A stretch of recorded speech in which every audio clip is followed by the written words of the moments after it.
제가 오늘 제목을 이렇게 설교 주제와 제목을 정하고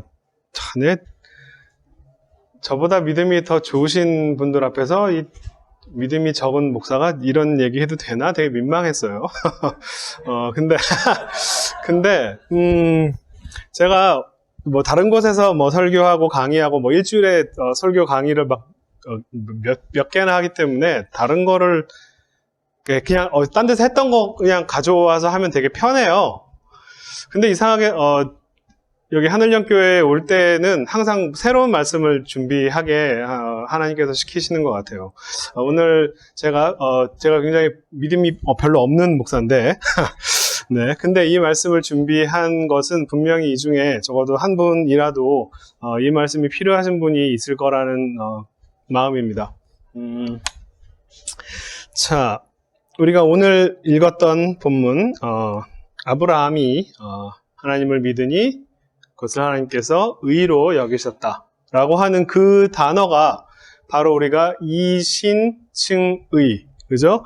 믿음으로써 의롭다, 일컬어진다, 의롭다라고 칭함을 얻는다라고 하는 이게 바로 개신교 신학의 핵심이죠. 네, 개신교 신학의 핵심입니다. 믿음으로써 의롭다, 일컬어지다 라고 하는 이 이신칭의라고 하는 이 기독교 신앙의 핵심인데 이게 바로 마틴 루터가 종교개혁을 일으켰을 때 가장 기치에 내걸었던 말입니다. 개신교 신학의 핵심이에요. 이걸 믿어야 개신교인이고, 그죠? 이걸 믿지 않으면 개신교인이 아니고. 그래서 사실은 마틴 루터가 이 이야기를 한 이유는 뭐냐면 하나님의 의롭다 하심을 얻는 그런 성도들의 기준, 도대체 무엇을 해야 우리는 하나님의 백성이 될 수 있는가를 나누는 기준이 그 당시에 캐톨릭이 했던 어떤 사제들, 어떤 특별한 정규 과정과 훈련과 안수를 받은 그런 사람들에 의해서 죄가 사해지는 고해성사라고 하는 이런 거를 거치거나 아니면 뭔가 성지순례를 1년에 뭐 한 번, 그 성지순례를 못하는 사람은 어떻게 해야 되나요? 생업에 종사하느라. 그러면 돈을 내라. 이거죠. 그죠? 성지순례를 해야 되고 1년에 뭐 평생에 한 번 이상. 그 다음에 면죄부, 죄를 사하기 위해서는 돈을 내라. 그리고 심지어는 너희들의 죄가 고해성사를 할 수 없을 때는 너희 돌아가신 부모님의 죄까지도 돈을 내서 죄를 이런 식의 이런 과정들을 거쳐야 의롭다 한다라고 의롭게 될 수 있다라고 하는 그 당시에 로마 캐톨릭에 대해서 성경을 봐라 그런 얘기 없다. 네. 성경에서는 우리가 믿으면 하나님께서 우리를 의롭다고 칭해주신다라고 하는 구절이 분명히 있다. 그러니까 지금 그 당시에 로마 교회가 전혀 성경과 다른 방향으로 나아가고 있다라고 비판을 하면서 이신칭의라고 하는 이 구절을 가장 핵심으로 내걸었어요. 그래서 바로 그 본문이 그 구절이 어디에 근거하고 있냐면 바로 이겁니다. 우리가 오늘 읽었던 아브라함이 여호와를 믿으니 여호와께서 이를 그 믿음 일을 얘기하겠죠? 그 일을 그의 의로 여기셨다라고 하는 이 표현이 나중에 바울에게도 굉장히 중요한 하나의 구절이 되고 그것이 마틴 루터에게도 굉장히 가장 중요한 구절이 되고 그것이 우리 개신교 신학의 가장 중요한 핵심이 되었습니다. 그러니까 사실은 이 믿음이라고 하는 단어가 종교개혁 이후 지난 500년 동안 기독교인에게 가장 중요한 단어가 뭐냐면 믿음이에요. 그죠? 그래서 교회를 처음 나오시거나 신앙을 처음 가지신 분이 가장 구하는 바, 가장 기도하고 바라는 바는 뭐냐면 하나님 믿게 해주세요. 믿음을 주세요. 그리고 그렇게 믿음을 가지신 분들에게 가장 중요한 것은 하나님 이 믿음이 흔들리지 않게 해주세요. 그죠? 그리고 가장 나쁜 건 뭐냐면 내가 갖고 있는 믿음을 흔드는 사람들, 흔드는 세력들. 그것은 사탄이고 악마고 나쁜 것들이고. 그죠? 그래서 그런 것들로부터 멀리하고 정죄하고 그래서 자기의 믿음을 유지하고 고수하고 하는 것들. 이런 것들이 어떤 신앙생활의 가장 중요한 어떤 핵심이 되었습니다. 자, 우리가 믿음의 조상, 성경에 있는 믿음의 조상이라고 하는 사람들, 아브라함, 이삭, 야곱. 이런 믿음의 조상들의 그러면 믿음은 어땠나? 자, 제가 질문을 좀 드릴게요. 첫 번째, 아브라함, 이삭, 야곱이 아주 훌륭한 사람이었습니까? 아니죠. 여기에 대해서는 분명히 다들 아니라고 하실 거예요. 자, 이 질문을 약간 바꿔보면 이겁니다. 하나님이 아브라함, 이삭, 야곱을 선택한 어떤 특별한 이유가 있느냐? 얘네들이 뭔가 남들과는 다른 훌륭한 자질을 갖고 있거나 뭔가 대단한 능력이 있어가지고 이 사람들을 선택했는가? 없죠. 여기에 대해서는 아마 성경을 읽어보신 분들이라면 긍정적인 대답을 하실 분들은 아마 없을 거예요. 자, 두 번째 질문입니다. 그러면 이들은 훌륭한 인간이 되었습니까? 글쎄요. 근데 이 질문을 약간 바꿔볼게요. 자, 시험과 연단, 그리고 삶에 여러 가지 굴곡이 있는 그런 수많은 여정들, 그리고 하나님께서 그들에게 직접 나타나시고 직접 만나주셔서 말씀을 주시고 그래서 이 사람들이 인격적으로 혹은 신앙적으로 성장을 했습니까? 그러니까 훌륭한 사람이 그러니까 훌륭한 사람이 처음엔 아니었는데 훌륭한 사람이 되었다라고 하는 표현은 이 사람들이 이런 여정들을 거쳐서 신앙적으로 인격적으로 훌륭한 사람이 되었습니까? 성장을 했습니까? 라고 물어보면 아마 여기에 대해서는 100% 확신은 안 들어도 한 90% 이상은 아마 그렇겠죠? 그죠? 인생을 거치면서 성장하지 않는 사람이 어디 있고 하나님이 직접 나타나셔서 말씀하셨는데 뭔가 변화가 돼야죠. 이름도 아브라함에서 아브라함으로, 그죠? 야곱에서 이스라엘로 하나님께서 이름까지 직접 바꿔주셨는데 그러면 뭔가 대단히 변화가 일어나야 된다라고 여러분이 생각하실 거예요. 실제 성경을 한번 볼까요? 자, 제가 던지는 질문입니다. 이게 과연 그런가? 믿음의 조상들은 그런 여러 과정들을 거쳐서 하나님의 만남을 통해서 신앙적으로, 인격적으로 과연 성장했는가? 한번 성경을 보면 되죠. 자, 하나님이 아브라함한테 직접 나타나신 게 굉장히 여러 번이네요. 한 번이 아닙니다. 처음에 그냥 밑도 끝도 없이 갑자기 아브라함한테 야, 너 네 아버지와 네 고향을 떠나서 내가 지할 땅으로 가라. 내가 너를 큰 민족을 이루게 하겠다.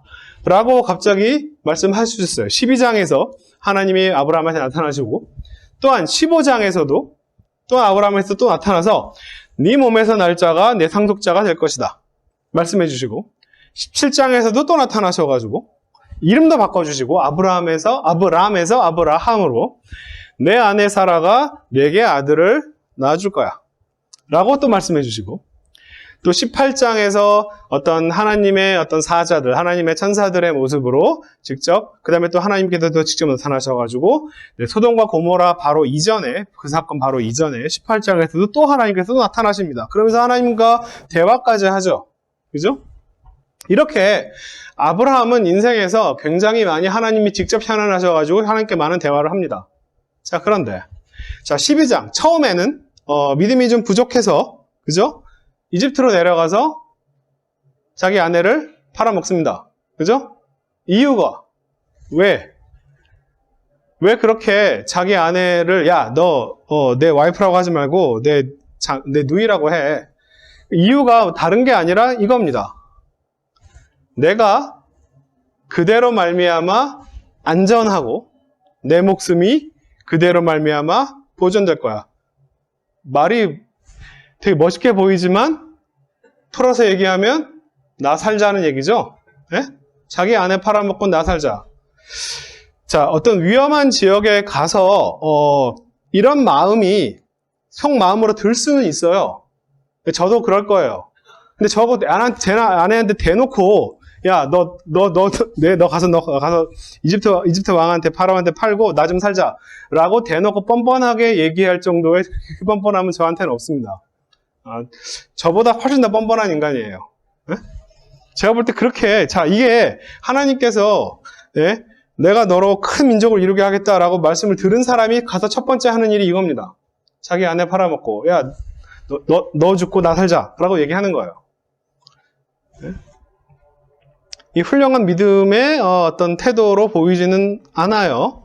자, 15장에서 하나님이 내가 너로 네 몸에서 날짜가 후손이 될 거다 라고 이렇게 말씀해 주셨는데, 가서 사라가 내가 너무 늙어가지고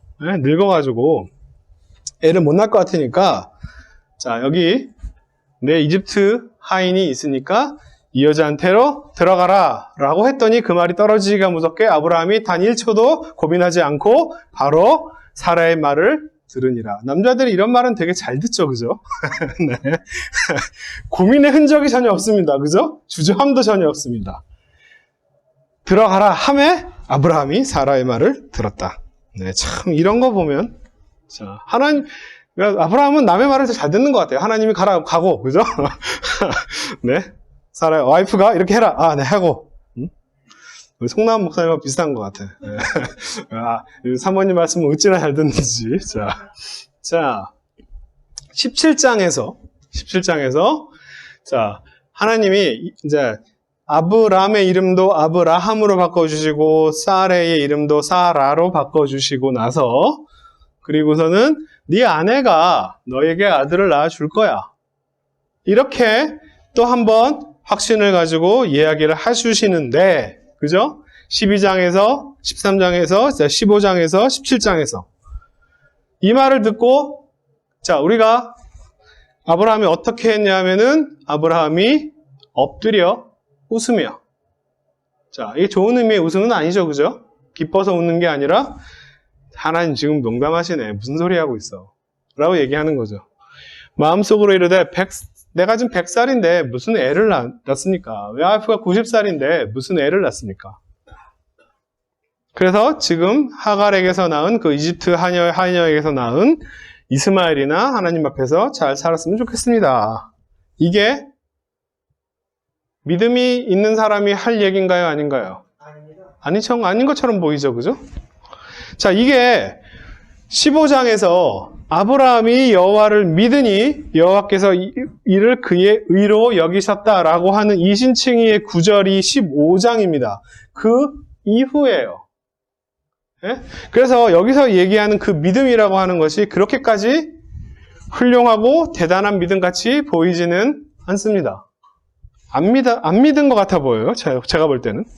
자, 18장, 19장에서 소돔과 고모라 사건이 있은 뒤에 20장입니다. 이 정도는 꽤 시간이 흐른 뒤인데, 이때도 마찬가지로 똑같이 아브라함이 아비멜렉한테 가가지고 자기 와이프를 똑같이 팔아먹어요. 그죠? 이것도 뭐 다른 이유는 없습니다. 유일하게 오로지 이유는 한 가지예요. 내 아내로 말미암아 사람들이 나를 죽일까? 이걸 걱정하는 거예요. 다른 걸 걱정하는 게 아니라 자기 목숨 걱정하는 겁니다. 자, 이전에 이집트 갔을 때는 하나님이 내가 너로 큰 민족, 나를 큰 민족으로 만들어주겠으니까 내가 아내를 팔아먹어서라도 내가 살아야지 하나님의 명령을 잘 따르는 거야 라고 할 수 있을지 모르겠어요. 여기서는요, 네 아내 사라가 너한테 아이들을 낳아줄 거야 라고 얘기했는 그 와이프까지도 지금 팔고 자기 목숨을 구하는 겁니다. 그러니까 전혀 지금 하나님이 내가 너로 큰 민족을, 네 와이프를 통해서 아들을 낳아서 하겠다는 그 말도 지금 와이프를 다른 왕한테 팔아먹어서까지 자기 목숨을 지키려고 하는 모습을 보여주는 거예요. 그렇게까지 훌륭한 믿음의 사람으로 보이지 않습니다. 자, 이삭, 그 아들도 아버지랑 비슷하죠. 그죠? 네. 이삭에게 나타나서 아브라함에게 했던 그 약속을 똑같이 또 해주십니다. 내가 너에게 복을 주고 이 모든 땅을 너와 내 자손에게 줄 것이다. 그리고 네 자손을 하늘의 별과 같이 번성하게 만들 것이다. 그리고 네 자손으로 온 천하 백성이 다 복을 받을 거야.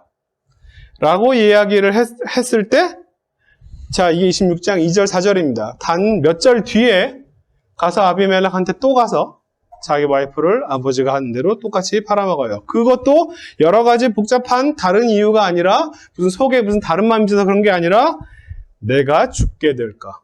자, 자기 목숨을 걱정하고 두려워하는 사람의 모습을 그대로 보여줍니다. 그죠? 이게 하나님의 말씀을 굳건히 의지하고 믿는 사람의 행동처럼 보이지는 않아요. 자, 야곱으로 하겠습니다. 야곱이 사실 어떤 면에서는 제일 심해요. 네, 제일 심해요. 네, 성경 읽어보시면 압니다. 야곱에게도 하나님이 여러 번 나타나셨어요. 그리고 야곱은 참 여러 가지 스토리들이 많습니다. 그죠? 야곱의 돌베개, 야곱의 사다리 사건. 야곱의 사다리 사건에서 하나님께서 네가 누워있는 땅을 내가 너와 네 자손에게 줄 것이고 네 자손이 땅의 띠끌처럼 아주 많이 땅의 모든 족속이 너와 내 자손으로 말미암아 복을 받을 것이다. 자, 그러니까 하나님께서 아브라함과 이삭에게 주신 그 말씀을 또한 야곱에게도 또 주는데, 그러면서 하나님께서 이렇게 말씀하십니다. 덧붙여서. 자, 내가 너와 함께 있어서 네가 어디로 가든지 너를 지키며 너를 이끌어 이 땅으로 돌아오게 할지니라. 이런 말씀을 듣고 야곱이 이것이 정말 하나님의 집이구나, 하늘의 문이구나 라고 말을 해요. 하나님을 직접 만난 그 경험, 놀라운 경험을 하고 나서, 자, 요 하나님의 표현, 내가 너와 함께 있어 내가 어디로 가든지 너를 지키며 너를 이끌어 이 땅으로 돌아오게 할지라. 자, 이런 하나님의 이런 말씀을 들으면 진짜 여러분 어떠세요? 너무 좋겠죠, 그죠? 야곱은 이 말씀에 감사하지만 100% 만족을 못해요. 제가 보여드릴게요. 뭐라고 얘기하냐면, 이렇게 나를 자, 그래서 야곱이 그 다음에 바로 서원에서 이야기를 하는데, 하나님이 하셨던 약속을 다시 한번 되풀이합니다. 내가 가는 이 길에서 나를 지키시고 먹을 떡과 입을 옷을 주시어 내가 평안히 아버지 집으로 돌아오게 하시오면 이라고 얘기를 하면서, 이 구절을 자세히 보면요, 하나님께서 하는 약속에 너를 지키며 그 다음에 이 땅으로 돌아오게 할지니라 라고 하는 표현을 그대로 쓰긴 하는데 몇 가지가 더 붙어요. 그죠? 하나님, 내가 나를 지켜주시는데 그냥 목숨만 겨우겨우, 내 너덜너덜한 목숨으로 겨우겨우 지켜주는 게 아니라 나한테 먹을 것도 확실하게 주시고 입을 옷도 확실하게 주세요. 하나님이 약속하지 않은 것까지 더 요구를 하는 겁니다. 그리고 그냥 겨우 목숨만 부지해서 아버지 집으로 돌아오는 게 아니라 내 어디 다치지 않고 온전히 평안히 아버지 집으로 와주시게 해주세요. 로 끝나는 게 아니라 그렇게 해주시면, 네, 그렇게 해주시면 여호와께서 나의 하나님이 되실 겁니다. 그리고 내가 기둥으로 세운 이 돌이 하나님의 집이 될 것입니다. 그리고 내가 11조를 드리겠습니다. 만약에 안 해주시면 당신은 내 하나님 아니야 라고 얘기할 수도 있는 거죠. 그죠? 그러니까 여기가 이 믿음이 그렇게까지 좋지 않다고, 내 말은. 네? 훌륭한 말처럼 그렇게 보이진 않아요. 하나님, 그냥 나만 그냥 내 목숨만 겨우겨우 지켜주지 마시고 나한테 먹을 것도 확실하게, 옷도 확실하게, 그죠? 그렇게 해주시면 내가 한번 생각해 볼게요. 네? 네? 당신을 내 하나님으로 받아들일지 말지 내가 한번 고민해 볼게요. 거의 이 정도 수준 정도밖에 안 되는, 심하게 이야기하면. 자, 그러면서 또한 이게 한 번이 아니라 야곱의 길을 가는데 하나님의 사자들이 그를 만났습니다. 그를 만나서 그 하나님의 사자를 보고, 하나님의 군대를 보고, 그죠? 아, 여긴 하나님의 군대구나. 그 이름을 마하나임이라고. 하나님의 군대를 보고 전혀 놀라거나 두려워하지 않았던 야곱이 그 다음에 뭘 보고 두려워하냐면, 에서가 한 300~400명 정도 데리고 오는 걸 보고서는 어떻게 했냐면 야곱이 심히 두렵고 답답해요. 자, 이게 하나님께서 너를 지키시고 너에게를 안전하게 또 아버지 집까지 돌아오게 하겠다라고 하는 하나님의 말씀을 믿는 사람이 할 두려움인가요? 그렇게까지 안 보이죠. 그죠? 그렇게까지 안 보입니다. 그러면서 내가 주님께 간구합니다. 내 형의 손에서, 에서의 손에서 나를 건져 주시옵소서. 내가 그를 두려워하면 그가 와서 나와 내 처자를 칠까 겁이 나기 때문입니다. 하나님께서 너를 지켜주겠다라고 하는 그 약속을 굳건히 믿는 사람이라면 아마도 이런 기도는 하지 않지 않았을까? 여러분께 믿음의 어떤 훌륭한 스탠다드 기준을 잡는다면, 여러분이 생각하는 어떤 믿음의 모델을 생각하면 아마도 야곱은 그렇게까지 훌륭한 모델이 될 수는 없을 거예요.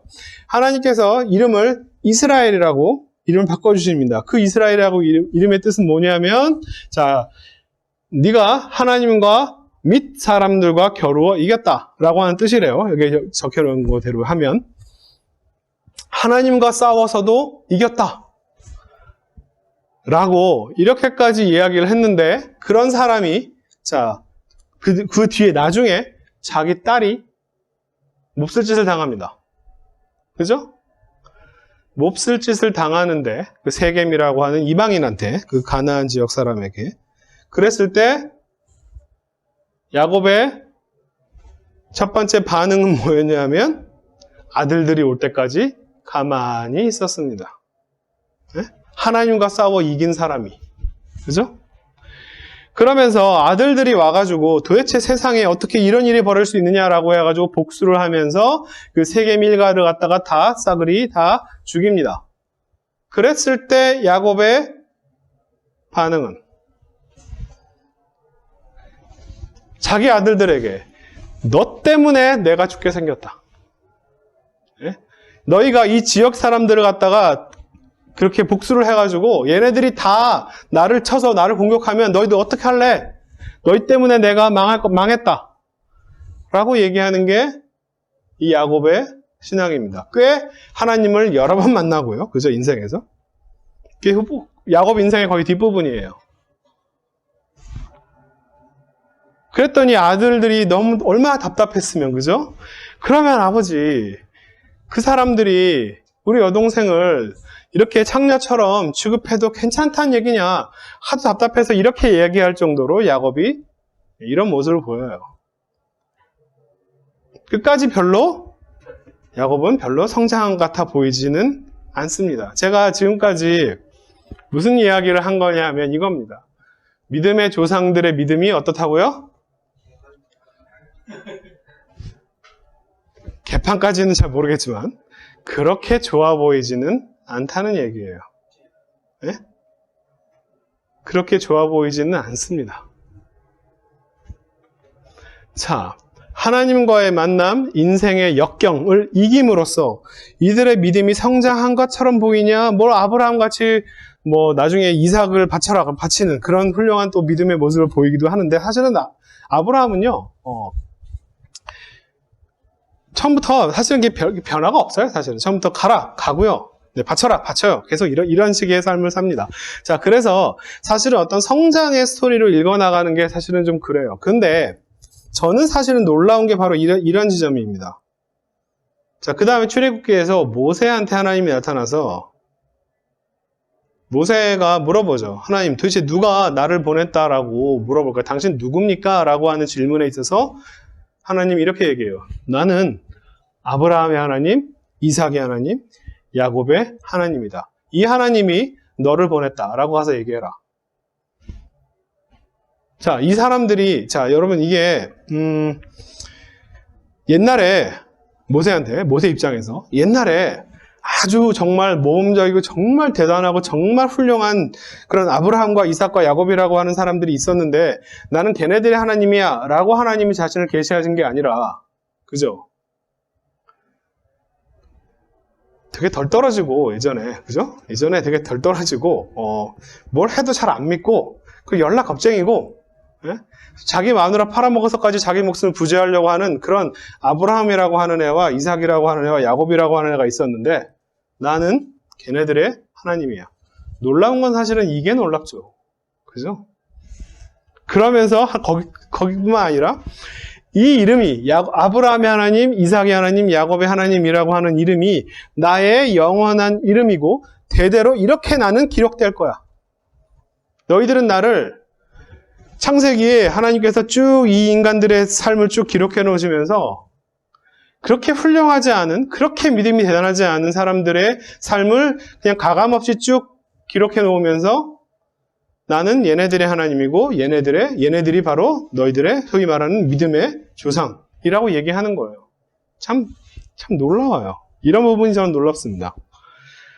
정말 대단하고 모범적이고 정말 절대 흔들리지 않는 어떤 믿음의 표본을 딱 보여주고 나서 나는 얘네들의 하나님이야 라고 했으면 하나님이 좀 더 멋있어 보일 것 같은데 그렇지 않아요.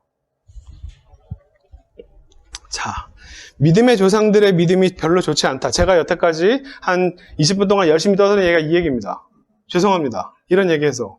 근데 제가 읽은 성경은 이렇게 되어 있어요. 여러분 다른 성경을 갖고 계시는지 모르겠지만 제가 성경을 읽어보니까 사람들의 믿음이 이렇게 좋아 보이지 않아요. 자, 이랬을 때 자, 믿음의 조상들의 믿음이 그렇게 좋지 않다는 이야기가 여러분 귀에는 어떻게 들리세요? 이렇게 이 사람들의 믿음이 이렇다라고 하는 걸 알아서 좀 실망스럽나요? 아니면 감사하죠. 감사하죠, 진짜. 그죠? 저는 감사해요. 만약에 하나님이 나는 주기철 목사의 하나님이고 그리고 제가 지난번에 보여드렸던 나는 이태석 신부의 하나님이야. 적어도 이 정도 수준의 믿음과 신앙은 되어야 너의 헌신이 적어도 이태석 신부처럼 의사 신분을 버리고 아프리카의 나병 환자를 돕는 그런 삶을 정도는 살아야 내가 너희 하나님이 될 거고 너희는 내 자식이라고 내 자녀라고 불려짐을 받을 정도의 수준이 될 거야. 이렇게 말씀 안 해주셔서 물론 하나님은 주기철 목사의 하나님이시겠고 이태석 목사의 신부의 하나님이시겠지만 그죠? 하나님께서 만약에 이 정도 수준의 믿음을 우리한테 요구했으면 아마 여기에 해당될 수 있는 사람이 도대체 몇 명이나 될까요? 여기는 많이 계실 수 있을 것 같습니다. 네, 이렇게 다들 막 교회 문 닫고 막 이래도 마스크 필요 없어요. 네. 이런 훌륭한, 죽음도 불사하는 이런 훌륭한 믿음을 갖고 계신 분들은 당연히 그래도 저보다 더 훌륭하신 목사님이고 훌륭하신 믿음을 가지고 계시고 아브라함과 이삭과 야곱보다는 적어도 더 훌륭하신 것 같아요. 자, 근데 굳건하고 흔들리지 않는 믿음. 우리가 개신교 신학에서 믿음을 가장 강조하다 보니까 우리가 믿음이 있었을 때 절대로 흔들리면 안 돼. 그리고 이 믿음을 갖고 있는 사람은 죽음도 두려워하면 안 돼.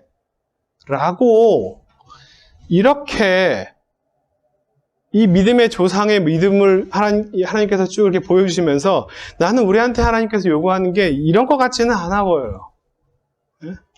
이런 훌륭한 믿음을 갖고 계신 분들은 괜찮으실 수 있겠지만 그렇지 않다라고 해도 여러분들이 하나님 내 믿음이 그렇게 굳건하지 못해요. 그래도 괜찮아요. 그래도 괜찮다고요. 하나님 그것 때문에 아브라함, 이삭, 야곱한테 너희들 믿음이 그따위야. 너희들 내 자식에서 잘라내버려야지. 내가 너한테 준 약속을 취소해버려야지. 라고 절대로 안 하세요. 제가 성도님들하고 이렇게 이야기를 할 때 많은 분들의 참 고민들이 이런 거예요. 하나님께서 어떤 마음을 주신 것 같은데 이 마음이 과연 하나님이 주신 마음인지 아닌지 잘 모르겠어요. 그래서 저는 이런 얘기를 해요. 하나님께서 그 마음을 어떤 마음을 주셨다라고 하나님이 어떤 계획을 세우셨는데 그리고 어떤 일을 행하시는데 여러분이 그걸 믿어야 그 일이 이루어지고 여러분이 안 믿으면 그 일이 안 이루어집니까? 아니요. 네? 그래서 하나님께서 하실 일이라면 당신이 믿건 안 믿건 하나님께서 그대로 하실 거예요. 그러니까 이 마음이, 이 방향이, 이 길이 하나님께서 원하시는 길인지 아닌지 그렇게까지 걱정하실 필요 없어요. 네. 왜냐하면 하나님께서 당신을 어디론가 끌고 가실 거라면 당신이 그 길이 맞는 길인지 아닌 길인지 몰라도 그 길로 끌고 가실 거예요. 하나님께서 당신이 이거를 갖는 것이 하나님께서 원하시는 마음 같습니다. 근데 아닌지 잘 모르겠어요. 그래도 괜찮아요. 하나님께서 주실 거면 주세요. 여러분이 믿거나 안 믿거나. 우리가 인간이 그렇게 대단한 존재가 아니에요. 예? 하나님의 일을 여러분이 막고, 예? 하나님이 하실 일을 여러분이 막 나서가지고 해주면, 해야지 뭐가 이루어지고, 안 하면 안 이루어지고 그런 거 전혀 아니에요. 그 나라를 걱정하시는 분들이 세상에 되게 많은데, 제가 한 가지 좀 저분들이 믿는 하나님이 어떤 분인지 사실 걱정이 됩니다, 저는. 예? 하나님이 되게 힘이 없어서 자기들이 막 지켜줘야 될 것 같아. 도대체 어떤 하나님인지 잘 모르겠습니다. 자, 여러분. 이 굳건하고 흔들림이 없는 믿음, 죽음도 두려워하지 않는 믿음. 기독교 역사 2000년의 역사 속에서 이런 훌륭한 믿음을 가지시고 그런 믿음의 모범을 보이신 분들이 많이 있어요. 그리고 우리가 본받아야 할 부분들도 참 많을 겁니다. 동시에 기독교 2000년의 역사에서 가장 많은 폭력과 가장 많은 악행을 저지른 사람이 어떤 사람들이냐면 똑같은 사람들이에요. 이것이 하나님께서 주신 마음이야.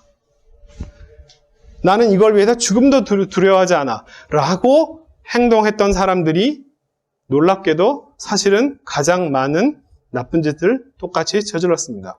쟤네들은 우리랑 믿는 게 달라. 가서 죽여. 쟤네들은 이교도들이야. 가서 죽여. 십자군 전쟁. 다 이런 사람들이 뭐예요? 굳고 절대 흔들리지 않는 굳건한 믿음을 갖고 내 죽으면 죽으리라 라고 하는 믿음으로 앞서 나갔던 사람들이 똑같은 이런 훌륭한 믿음을 갖고 있는 분들이 똑같이 마찬가지로 참 나쁜 일도 같이 저질렀습니다. 자, 여기서 이 하늘연교회 성도님들, 믿음이 하나님 내가 믿음이 너무 부족해요. 나한테 흔들림이 없는 믿음을 주세요. 라고 그런 마음이 그런 기도가 잘 안 이루어지더라도요. 여러분 너무 힘들어하지 마세요. 괜찮아요. 예? 하나님께서 믿음의 조상의 모습들을 보여주셨는데 그 사람의 믿음도 그렇게 대단해 보이진 않아요. 저 정도는 나도 할 수 있을 것 같아. 예? 괜찮아요. 오히려 절대로 흔들리지 않는 굳건한 믿음을 가지고 계신 분들이 있다면, 또는 하나님께서 그분을 사랑하신다면 그 믿음을 하나님께서 흔드는 날이 꼭 왔으면 좋겠습니다. 네? 네. 하나님이 질문을 하실 것 같아요. 너는 나를 믿는 거니? 아니면은 네가 믿고 싶은 걸 믿는 거니? 라고. 그러니까 내가 옳다라고 확신하는 그런 부분들에 대해서 하나님께서 다시 한번 질문하시고 다시 한번 물어보시고 이것이 정말 하나님께서 온 마음이 맞나? 우리가 확신을 가질 때보다 우리가 잘 모를 때 하나님에게 더 무릎을 꿇어요. 그리고 하나님 앞에 더 물어봅니다. 하나님 나 잘 모르겠어요. 알려주세요. 자, 우리가 오늘 요거 끝나고 이 찬양을 함께 부를 겁니다. 마음속에 근심이 있는 사람 주 예수 앞에 아뢰라. 이 찬양이 여러분 절대 마음에 근심을 가져서는 안 됩니다 라고 얘기하는 것 같지는 않아요. 마음에 근심이 있을 때 하나님 나 걱정이 많아요 라고 하나님한테 그대로 고백하라는 얘기예요. 그리고 하나님께서 여러분 자식들이 있는데 자식들이 아버지 나 걱정이 너무 많아요. 그럴 때 야 너 예수 믿는 사람이 걱정하면 돼? 넌 내 자식 아니야 라고 얘기할 부모가 어디 있겠습니까? 그죠? 하나님도 마찬가지일 거예요. 자, 눈물 나며 깊은 한숨 쉴 때 여러분 눈물이 신앙을 갖고 있는 굳건한 믿음 갖고 있는 사람 절대 눈물을 흘려서는 안 되고 한숨도 쉬면 안 되고 항상 행복하고 이렇지 않아요. 눈물이 나도 괜찮아요. 한숨 쉬어도 괜찮아요. 그거 가지고 하나님 여러분한테 뭐라고 하지 않아요. 여러분 마음속에 슬픔이 있어도 괜찮아요. 예수님 앞에 하나님 앞에 아뢰세요. 괴로움과 두려움이 있으면 신앙이 있는 사람은 괴로움이 있어도 안 되고 두려움이 있어도 안 되고 그렇지 않아요. 죽음 앞에 겁을 내면 절대 안 돼. 그렇지 않아요. 예. 죽음 앞에 겁을 내는 게 당연해요. 그렇죠. 다들 아브라함, 이삭, 야곱 다들 그냥 죽음 앞에 겁을 버들버들 떠는 사람들이었는데 우리가 그렇다고 해서 우리의 신앙이 크게 문제가 있다고 전혀 생각하지 않습니다. 자, 어떤 교회는 지금 예, 주일 예배 때, 네. 지금 코로나 바이러스 때문에 걱정해서 문을 닫아요. 그 사람들의 믿음이 연약하고 부족해 보일 수 있을 것 같긴 하지만 그렇다고 해서 하나님이 그렇다고 뭐라고 할 것 같지는 않아요. 예, 그게 큰 문제라고 생각하지 않습니다. 여러분. 자, 그러니까요, 나는 절대로 죽음도 두려워하지 않아라고 하는 훌륭한 믿음을 갖고 계신 분들은 뭐 그래도 갖고 계셔도 괜찮지만 내가 그렇지 못하다고 하더라도 그게 하나님 앞에 큰 결격 사유가 될 거라고 생각하지는 않습니다. 괜찮아요. 하나님도 분명히 여러분에게 괜찮다고 말씀하실 거예요. 다 같이 기도하겠습니다.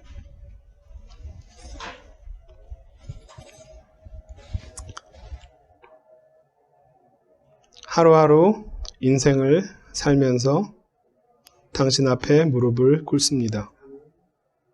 때로는 당신의 목소리가 들리지 않고 당신이 보이지 않을 때도 있습니다. 내 믿음이 약하고 내가 연약하고 내가 부족해서 그러나 봅니다. 하나님, 그럴 때에 우리에게 말씀하시고 우리에게 갈 길을 알려주시고 우리를 위로하여 주시옵소서. 하나님, 또한 우리가 분명히 당신의 뜻을 알고 당신이 나가라고 가르쳐 주신 그 길을 분명히 간다라고 할 때 또한 하나님, 우리로 하여금 한 발 멈춰서게 하시고 우리의 믿음을 때로는 약하게 하사 당신 앞에 무릎 꿇고 당신의 뜻이 무엇인지, 당신이 보여주시는 길이 이 길이 맞는지 물어보게 하나님, 우리에게 겸손한 믿음을, 겸손한 마음을 허락하소서. 예수님의 이름으로 기도합니다. 아멘.